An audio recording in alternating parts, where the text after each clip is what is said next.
In today's video, we're going to be looking at the mouse settings in macOS. To get this up, we need to go to our system preferences by clicking the Apple logo in the top left and go down to mouse. As you can see, if you don't have a mouse plugged in, you won't be able to access these settings. But once we plug in our mouse, we'll be able to change our tracking speed, so how quick our mouse goes, our scrolling speed, so how quick the scroll wheel goes, our scrolling direction, so on macOS it's more natural to have it reversed to what it is on Windows. However, if you click this, it'll be more like a Windows computer. And also your double click speed, so how long until a double click is registered. As you can see, that was quite slow, whereas if I double click quite quickly like that, it comes up very quickly.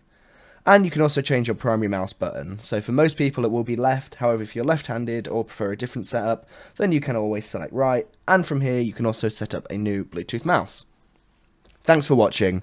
Visit kazzicom.com for more information on IT support, cloud solutions, Office 365 and many more services.